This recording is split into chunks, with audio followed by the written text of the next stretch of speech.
All right, here for the slightly delayed midweek pod with Tom. Tom, you've got a new haircut there. What's going on? For people on the podcast, he appears to have some kind of man bun. It's like a David De Gea style thingy. And he's also got the goatee. I think, are you wanting to become David De Gea? Have you sacked yourself as manager and you're now becoming the keeper? Is that it? I am a keeper. I am a keeper as well. I actually have. There you go. Well, I've got so many threads to answer here, but the man bun is basically because my hair was in an absolute state, and I was just about to go on camera, and I thought I'm just going to have to tie this up because I look like a gremlin. Yeah. So it's fair enough, but you must have known I'd make fun of it.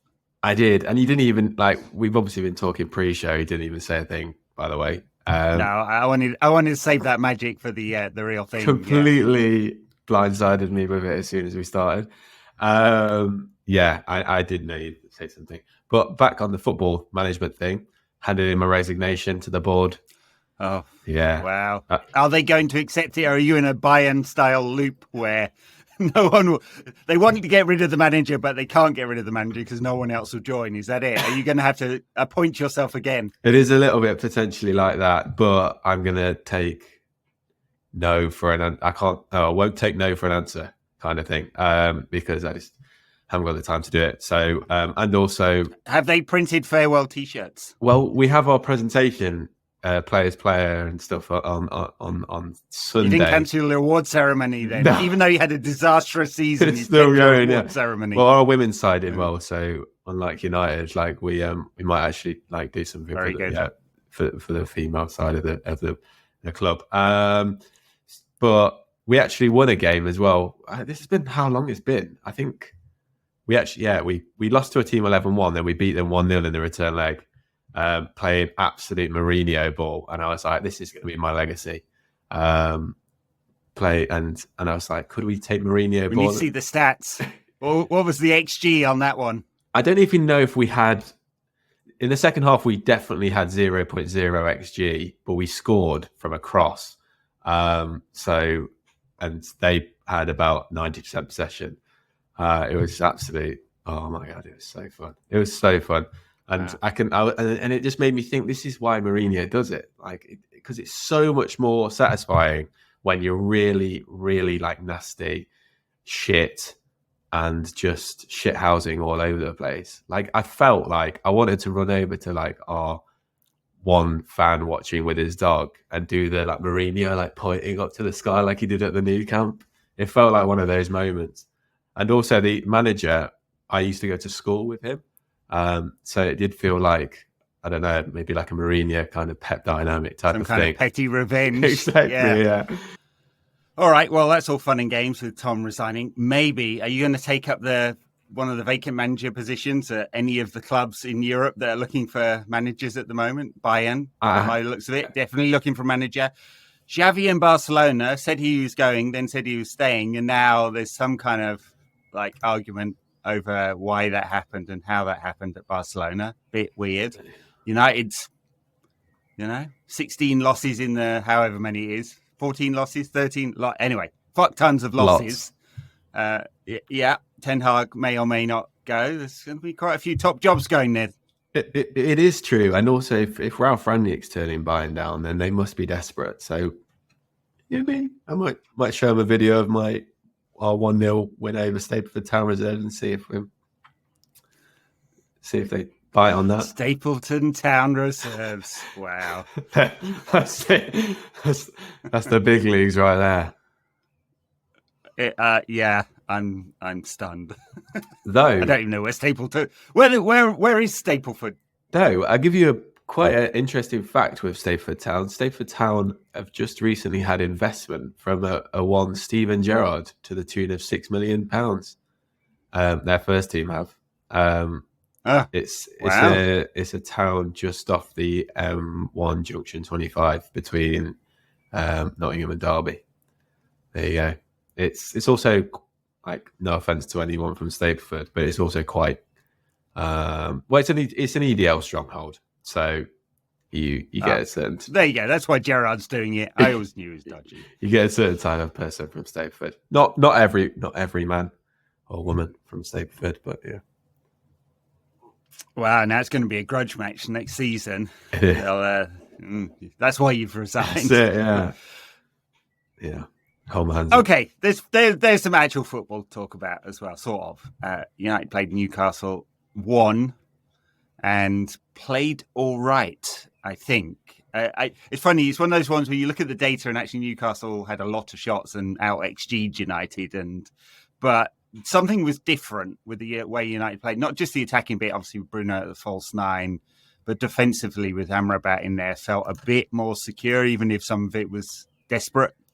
Yeah, I would agree. It didn't feel like we were the worst team in the game. We didn't feel like Newcastle had a lot of shots. It didn't feel like they had the better XG. It felt like we were, for once, like we had a bit of control in the game. Like we played with like shorter passes. We weren't as desperate to sprint forward every single time we had the ball and play long passes. I think Amrabat also helped in that instance as well. Like I think I looked at his passing stats and he only gave 2 or 3 passes away the whole game. And I know he was playing everything short, but like there's kind of a need for that, especially like the way that we play football.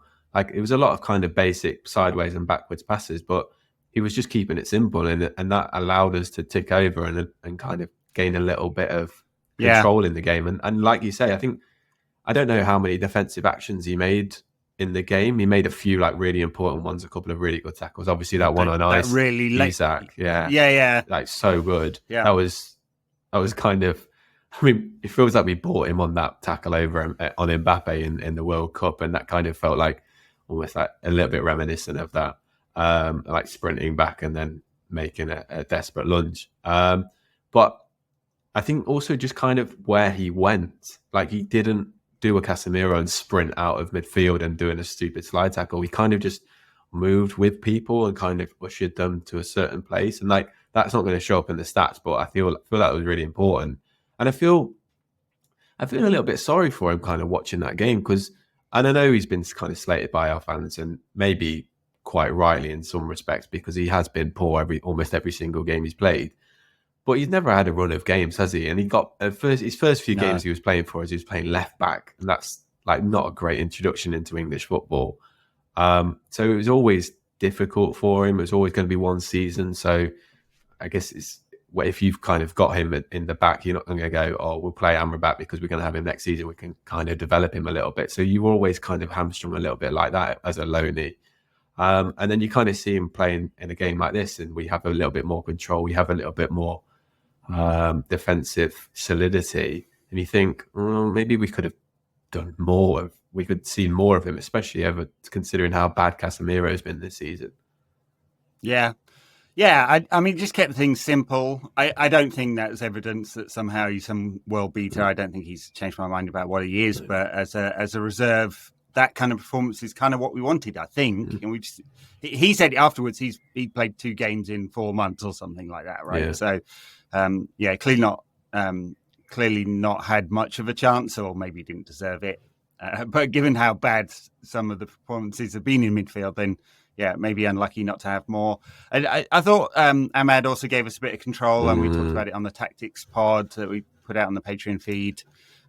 He's a player who wants to play balls around the corner, play 1-2s and wall passes and knit things together. It's not always driving at goal, although he's got a blinding goal. He gave United a bit more control, and then just having the 4 through midfield. So, Casemiro, Amrabat, Mainu, McTominay, Bruno, right? Like that just allowed United to build up in a more controlled way than just hitting it direct and long out to the wingers who are going to try and cut in and shoot, which has been our only tactic for most of this season. So I think all of that combined just gave United a bit more of a solid feel. I mean, it's completely different to Arsenal, where we played quite defensively and tried to play those direct long balls. And doesn't give us any kind of clue of what Ten Hag ball is any more than any other game this season, really. Yeah, it was weird because when you saw the lineup on Wednesday night, it looked like very much like Real Madrid in the way that they kind of played Bellingham behind Rodrigo and Vinicius, and in the same way as like obviously Fernandes was playing behind the 2 wingers essentially. But we didn't play like Real Madrid. We played we played to try and build up with the ball. So it was interesting. And like you say, it doesn't give any indication into what Ten Hag wants, but it's weird how it's kind of come at this stage of the season, but it's finally kind of changing, and he's kind of adapting. He's become more pragmatic in these last few weeks out of nowhere, and the introduction of Ahmad has come way too late. Like, I understand why he was so desperate to play Antony. If you've gone out on a limb and trusted and entrusted £80 million worth of the club's money, you want to show that this guy can do it. And I completely understand that, but he just needed to cut loose earlier, especially when we've seen how good Ahmad is. Like you say, the way Nits play together, he barely gives the ball away. He's so tricky. He's so much more intelligent than Antony, and he just gives us so much more control. And so why hasn't he played? I mean, I know he had the injury earlier this season, but he's barely been given a chance since. And Antony's, we've got now 2 years of evidence. There was a report actually in one of the papers that said the view of Omar Barada is that players should be given 2 years, and after that, cut your ties. It's just not worth it, not going to work out. And I think that's fair. I cannot see a scenario in which Antony works out at United. Maybe he becomes the best of what he is more consistently, but the best of what he is, the ceiling is quite low. Yeah, he's not going to assist much. He doesn't create much. He doesn't score much. So there's also not been I don't know how many people I speak for this, but I don't know. I can't remember a player I've disliked more playing for United. It's a little shit, isn't he? He's really dislikable. I mean, there's obviously the allegations as well from Brazil, which kind of taints that as well. But like the way that he reacted to playing left back in that Liverpool game was awful. Yeah. Like, I don't know.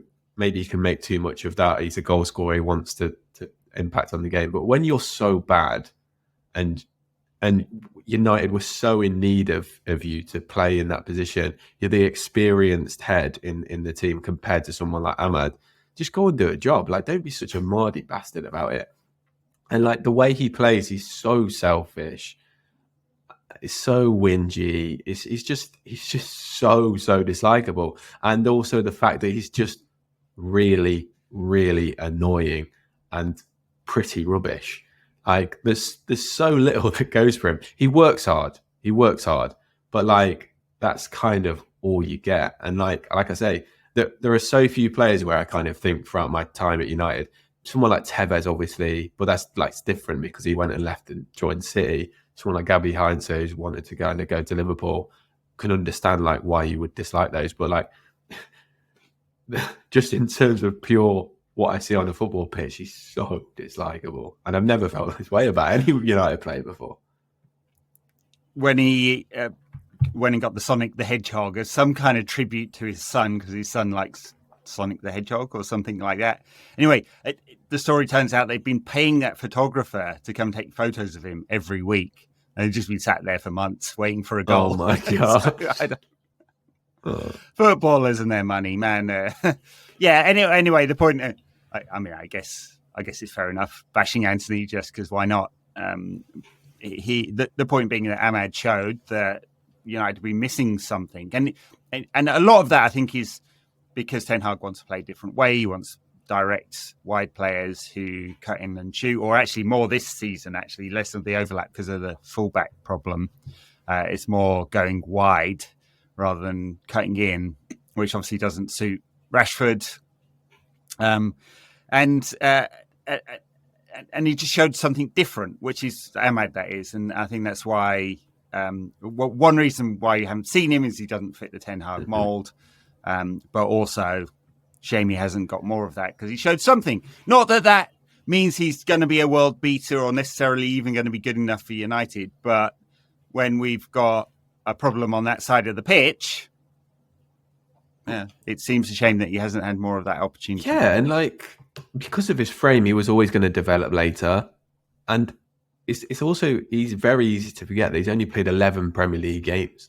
Like that, the step up we've seen it from players who come from abroad. Like the step up from the Bundesliga to the Premier League is massive, but he's coming from Championship to Premier League, and he's how many starts has he made for United? Not a lot. So few. So it's barely had time to adjust to what the Premier League is all about. And I think that gives me a lot of optimism to what he could end up becoming, like from what we've seen from him, especially like the way he manipulates the ball and barely gives the ball away. There was that great run, and he played a little 1-2 with, I can't remember, it might have been Bruno in the edge of the box, and he was really unlucky just not to get a shot away and got tackled just as he was about to come in on goal. Like those little moments, and like I say, barely giving the ball away, his tidiness and his cleanliness is so impressive.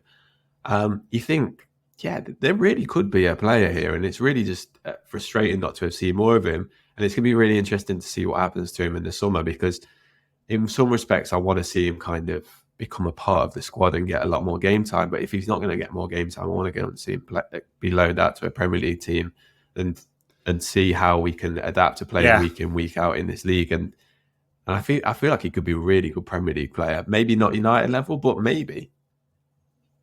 I mean, who knows? What is United level these days? True. I mean, about 8th by the looks of it. Yeah. Well, I mean, we're going to go into the final game of the season.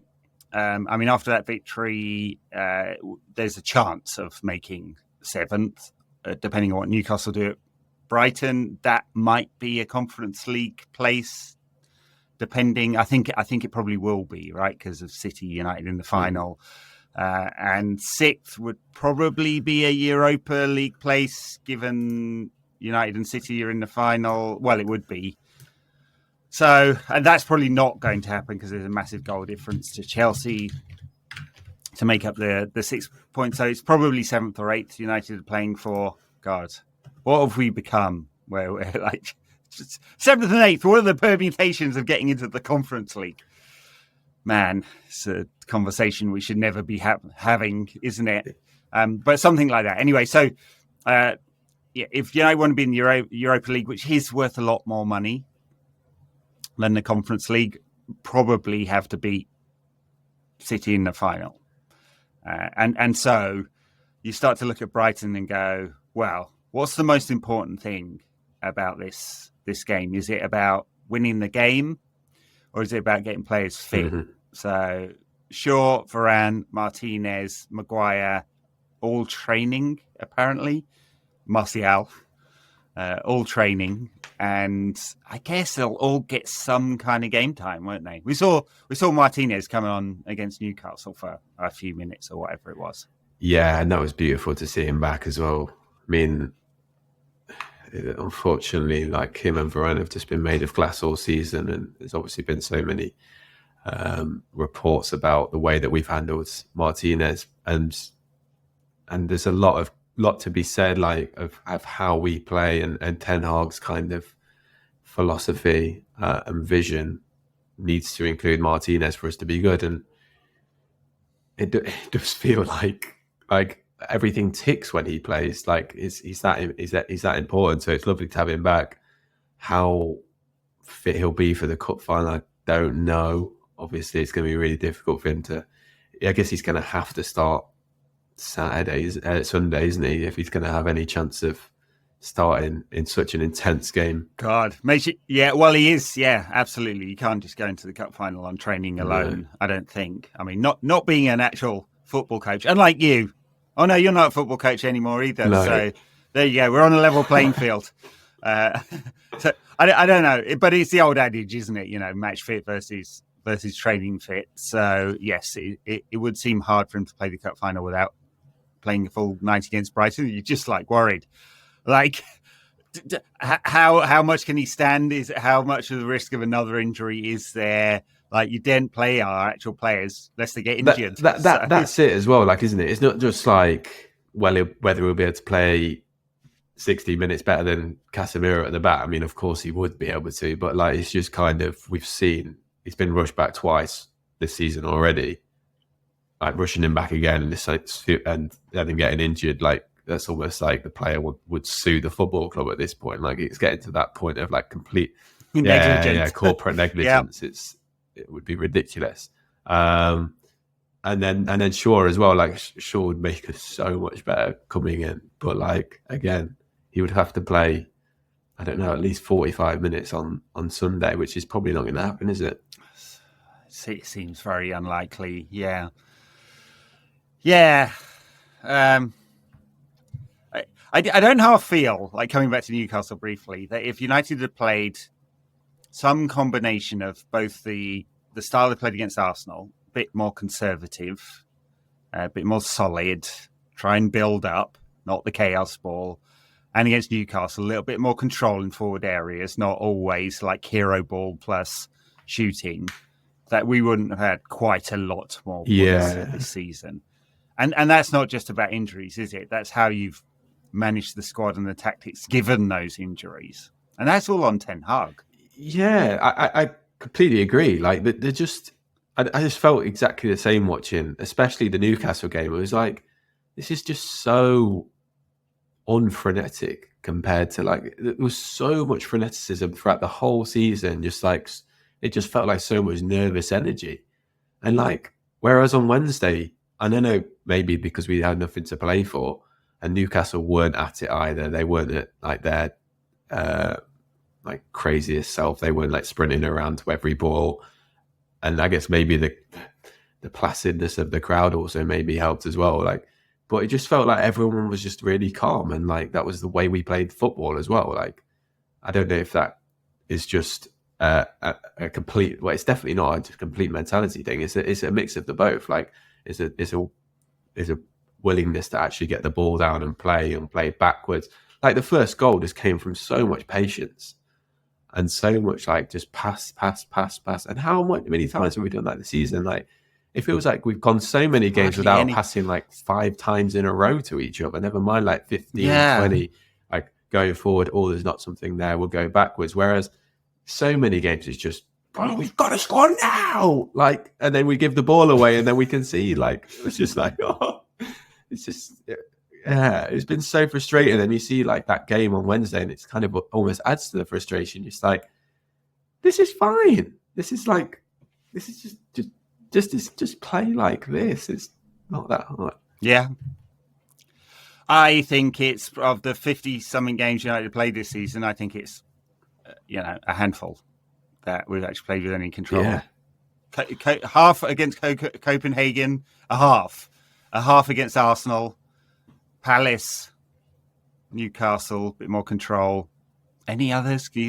I just can barely think of any where the style has gone, actually, we've got some good passes in this team. Maybe we keep the ball. And when you've got someone like Casemiro as the only holding midfielder, maybe we shouldn't give the ball away at every single opportunity. So we leave him completely isolated and everyone can just run past him as he like slides on the floor past them. Like, no, don't go past him. Trying to take the player out. Yeah. It's too slow to even do that. He's not getting bookings because he can't catch them. Yeah. So, yeah, it is a big frustration and a big one for I mean, there's plenty of sort of nerdy, tactico-focused United accounts do a very good job of breaking it down, including our very own Darnish, who does the Tactics Pod on patreon.com/NQ18pod. If you'd like to get that, we like thinking, good value for the content there, and just to plug the pluggables. But plenty of people who break down the problems with United, and I think they do a very good job, some of them, of showing where United struggle, both out of possession, in possession, and especially in transitions. And you read that, and I'm convinced that they've got good analysis of the problems, and I'm wondering why a top coach like Ten Hag hasn't, or seemingly didn't want to fix it, believed that the best route to getting as many points as possible was chaos ball, and has clearly been proven wrong. And surely if amateurs like us and on Twitter can work out these problems, Barada, Ashworth, Wilcox will also be able to work out these problems. And it means a big decision to make, not just based on what they want as their vision for the future of United, which might not include Ten Hag, but also whether he's merited an extra year in the job. I thought it was really interesting to see Ten Hag before and after the game as well on Wednesday night. The way as soon as he walked out of the tunnel before the game, like he stood there and clapped the fans. Then he came to the dugout and was shaking people's hands behind the dugout. And then obviously after the game, like basically, it just felt like a groveling appearance, like, please, just give me one more chance kind of thing. And like, he was like, we've got the best fans in the world. He's been quite pugilistic. Yeah. I mean, don't you think he's been a bit more, like, he's very, like, we've had 2 years of him now, and his press conferences aren't entertaining. He just goes straight back to every answer. He's got no charisma. No. If he wasn't a football coach, he'd be an accountant with like ADHD, looking at his shoes all the time. No, there's a criticism. I'm just saying, you know, I live in a very nerdy town. I can spot it. It's just, and then suddenly he went all pugilistic and defensive about his position at United in recent weeks, and then he went to semi-delia with his speech after the Newcastle game, didn't he? You know, Shamey and I hadn't had a few drinks because, honestly, talking of award ceremonies, it's one of the best award ceremonies ever when Louis was absolutely shit-faced. And it's just so good. Just so good. That is great TV. Yeah. Great. And yeah, but Ten Hag was a bit, gave some of those vibes, you know, we're going to win the coupe. Yeah. So everything to win the coupe. It just, like, to me, it just felt like almost like an ex who was like, who'd like cheated on their boyfriend type of thing, and like, or girlfriend. And they're like, just please just give me one more chance. And like basically doing all the housework around the house, or like painting the door and painting all the ceilings and stuff. And then they're like, fuck. I mean, the girlfriend's just like, come on, mate, just leave. Like, I really don't want you here. And he's like, no, it's no trouble at all, kind of thing. That's exactly kind of how it felt. Like, come on, mate. The strangely specific example you're giving there, Tom. Have you been doing any painting? I've recently? Been watching. My girlfriend's been making me watch this bloody stupid thing, which probably loads of people watch. Ashamed, like, and I'm usually too ashamed to admit that I watch this kind of thing. Married at First Sight Australia. Have you ever seen that nonsense? I absolutely have not. I would not rot my brain with that. So nonsense. I watched 2 episodes of this, and it has rotted my brain already. And I can't stop thinking about like just the madness that goes on. And I got so into it as well. I was like getting so angry, and so I think that's where that came from. To be honest, I think I was just thinking of an example that happened in that TV show. I would be interested to see like what the percentage of people who've watched. But I reckon loads of people have watched it. Like you, I bet you've seen it, but you just like too ashamed to admit that you watched. I have not. The closest I get to reality TV is the occasional car restoration show on Netflix. But yeah. And my kids made me watch Is It Cake? I don't even know what that is. Oh, is that the one? Yes. Wait, I do. Oh. Yeah. So it's like it could be a sofa, it could be a cake. And then they cut it. Yeah, that kind of thing. Nice. Yeah. It could be a football. It could be a cake. Nice. If it was a football, would Casemiro be able to catch it? No, he wouldn't. So, all right, let's move on a little bit from the Newcastle game. We're going to talk a little bit about players leaving the club and then the manager situation, because there's a whole merry-go-round or not merry-go-round happening in European football, all a bit strange. So, on the player front, Raphael Varane announced he was leaving in a little video, and then did the whole sort of camera selfie thing with the Stretford end after the game, and Antony Martial got a song from the Stretford end as well. It's a kind of coulda, woulda, shoulda about Martial. Great player who just barely ever did it, barely ever fit, barely ever wanted to be fit when the medical team said he was fit. And Raphael Varane, who's just made a glass, and we got 3 years of injury hit, classy performances mostly, but just not enough time on the pitch. Yeah, like Varane was, I feel like, I couldn't say what he's one of our better signings, but I feel like 80% of the games he played, he was really good. Maybe more, which is not which is a really high percentage for like a United signing in the last 10 years. He was, super solid in every game he's played. But we knew, I think we probably discussed it when he signed, like he's made of glass, and there is a reason like Real Madrid are getting rid of him. Like what is the reason they're getting rid of him?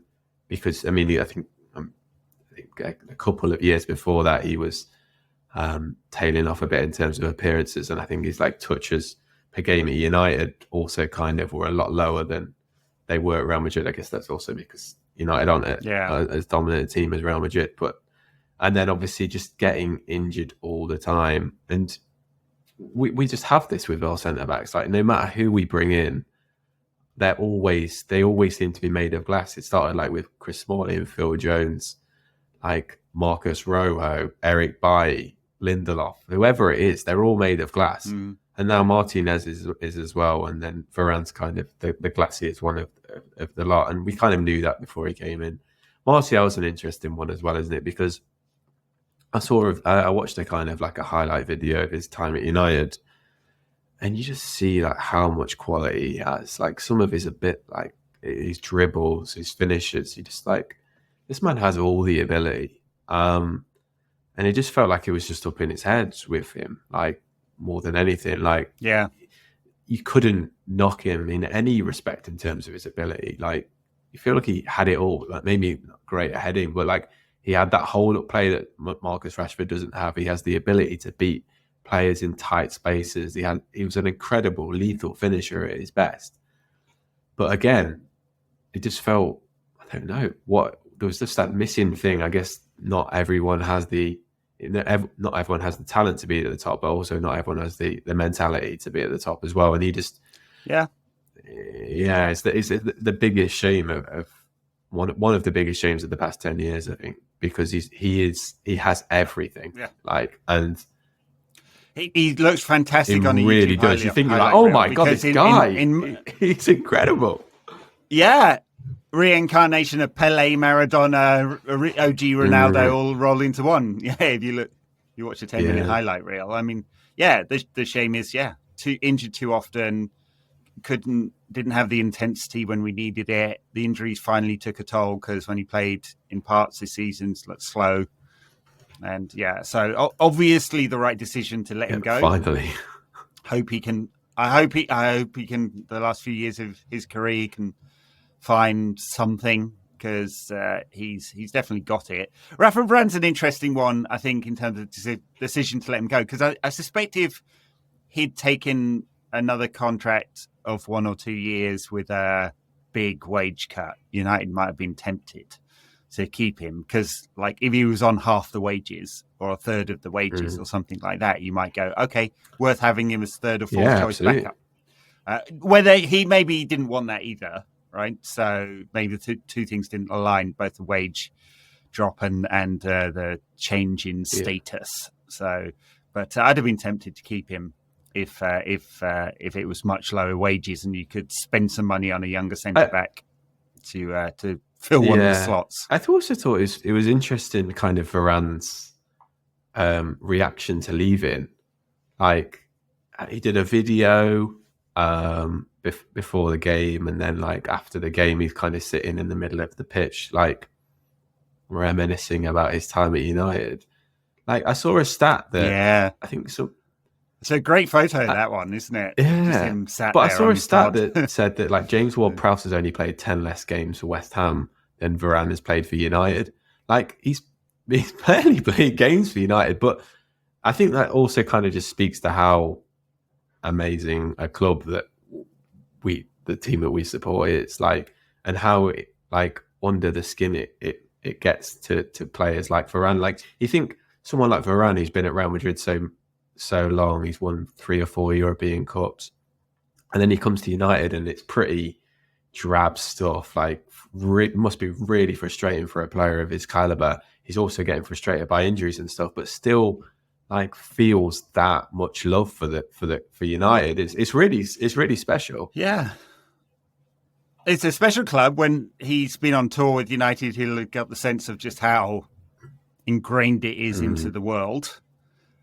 You know, like, anywhere around the world, United get crowds. We've got a pretty decent sized supporters club here in Seattle, which is like a mid-sized town, absolutely miles from nowhere. And it's just Old Trafford's still a special place, even though it's falling down, leaking all over the place. United's away support is better than anything on the planet by absolutely miles. I mean, definitely better than anything Real Madrid will take anywhere.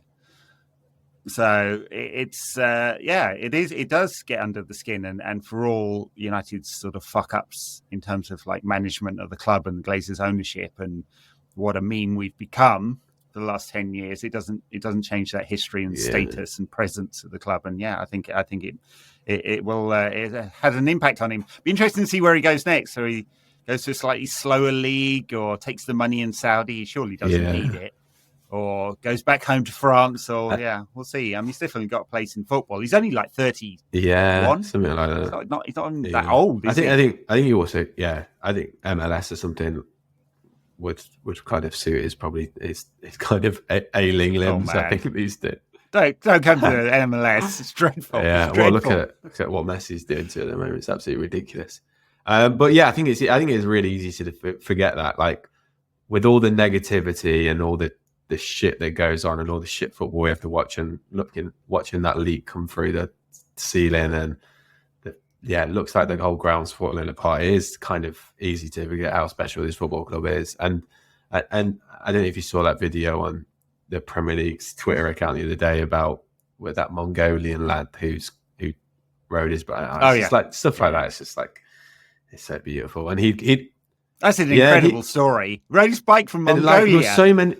To Manchester. So many countries he went through, like Uzbekistan, Kyrgyzstan, China, and stuff. And he was meeting like United fans in every part of the world, like Tashkent Reds and stuff like that. It's like, this is a really, really special football club.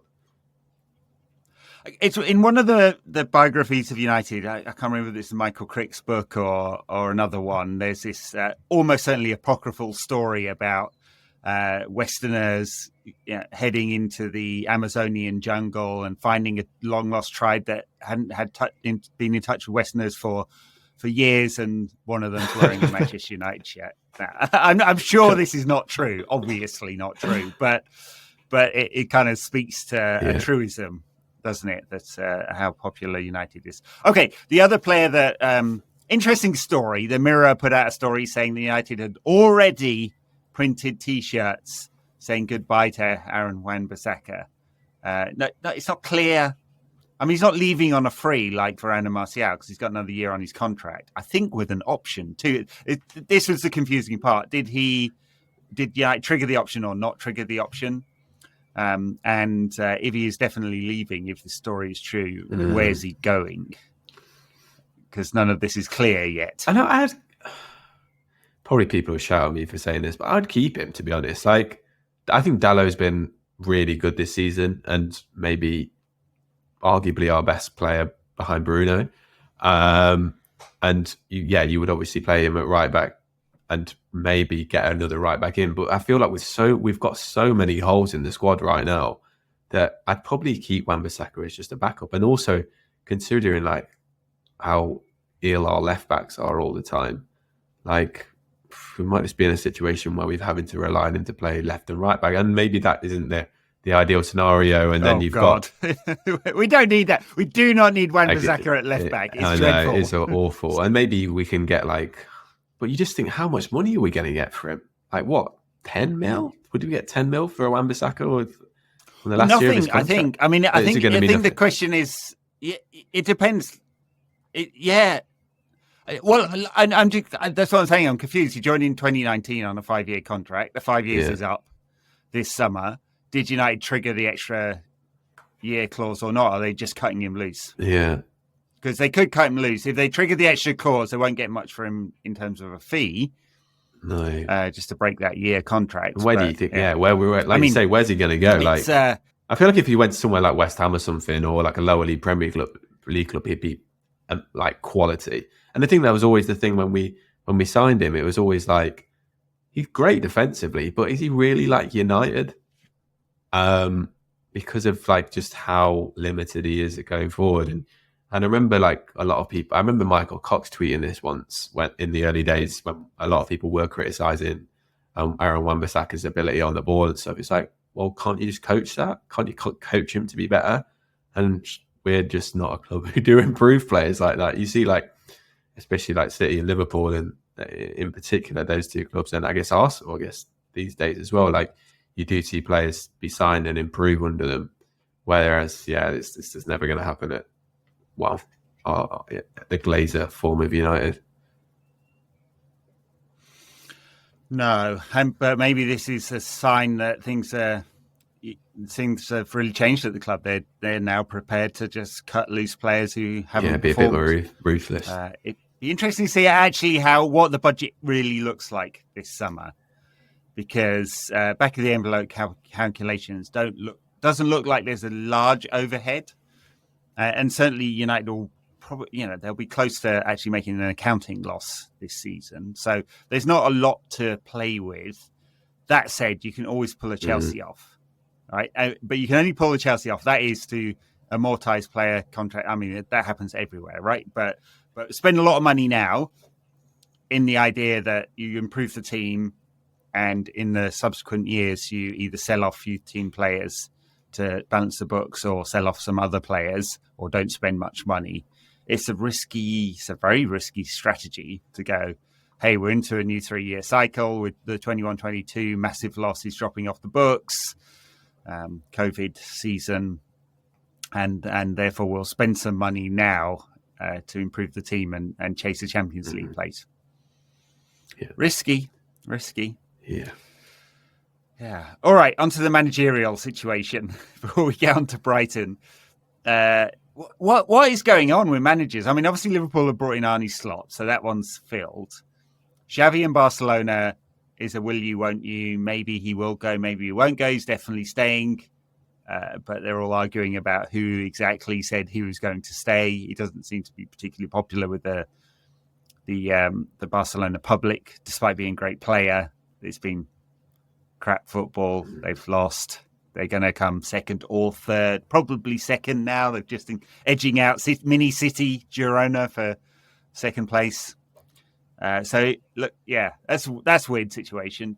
Tuchel at Bayern was going to go. They seem to want him out. Then they seem to change their mind after everyone turned them down. Hansi Flick turned them down. Ralf Rangnick turned them down. They ran out of ideas. Alonso was not moving. So now he's come out and said, you were just saying before we came on air, that he's come out and put a statement out saying he's definitely leaving Bayern, so they desperately need a manager. United might be looking at Tuchel going, maybe. What do you reckon? Well, surely this has never happened before, but just swap the managers. Like they were linked to Ten Hag. Apparently they want him because he speaks German.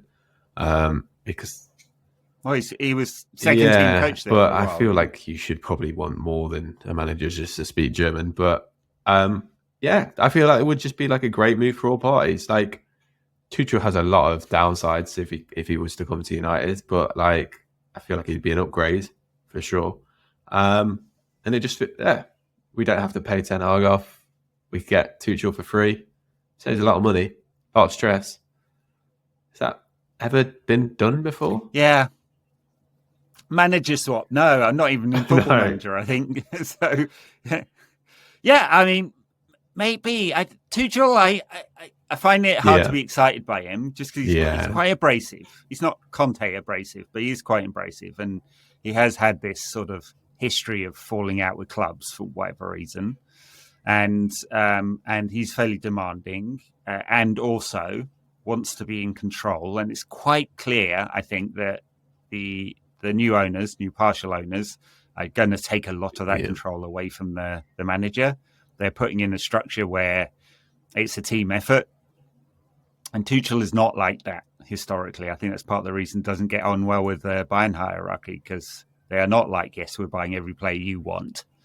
So that's the pause. And the football is all right. I mean, he found a way to beat City, didn't he? Yeah. That's always good. Very, very close to obviously knocking out Real Madrid the other week if Neuer didn't drop that ball. Yeah.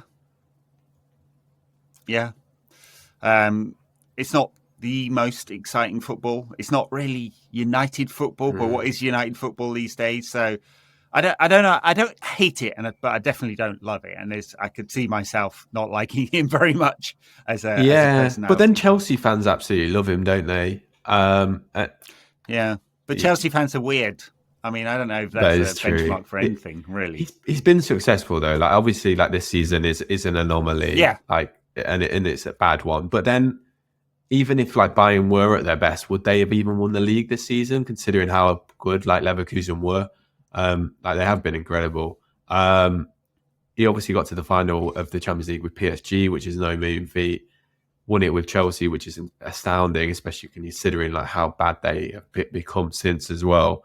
Yeah. And then did a really good job at Dortmund. But like you say, he falls out with people.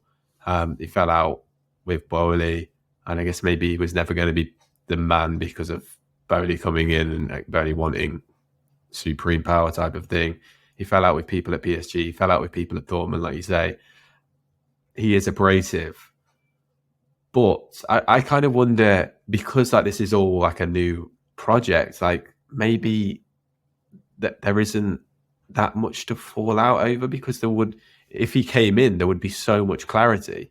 Like there's no kind of history. There's no, we always do things like this. They could maybe build something together, and it's kind of, I feel like whoever comes in is a perfect project, because you get to be the man who helps to launch this new thing, this new strategy.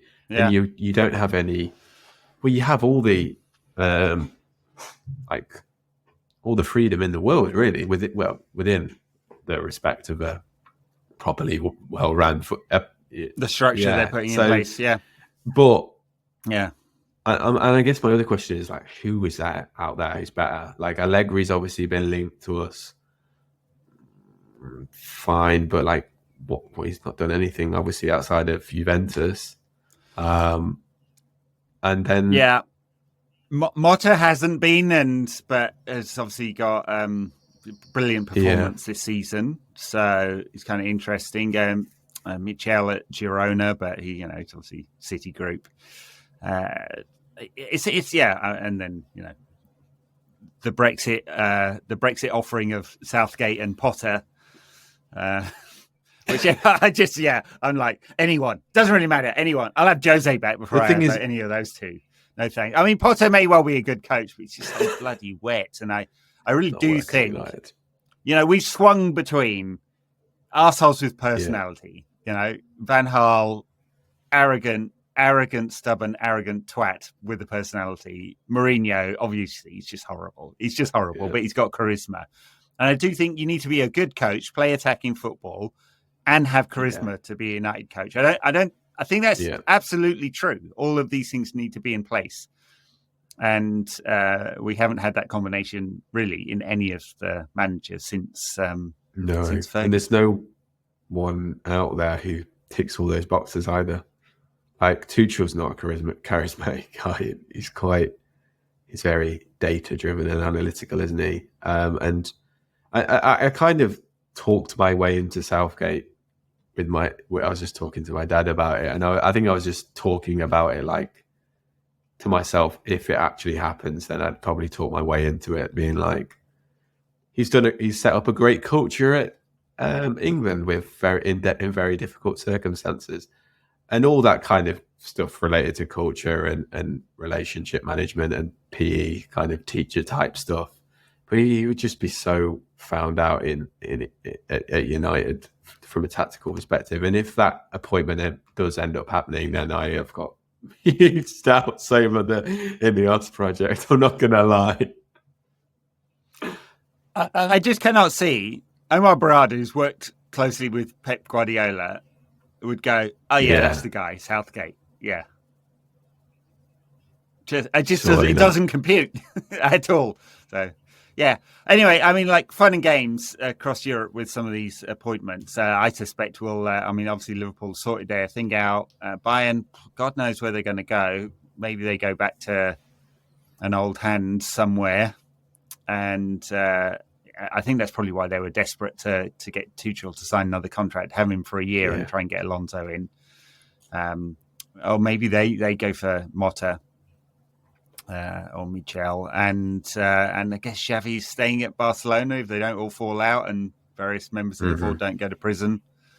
They've also got a good in-depth piece in The Athletic this week on their finances, just how bad it still is, because they sold off these parts of like Barcelona media operations and their future rights, and everyone at the time, especially with the Barcelona TV, was like, this isn't really worth anything, and they were claiming it's worth €1 billion, and everyone was going, oh, hang on a minute, they don't hold any rights to anything, what's it worth?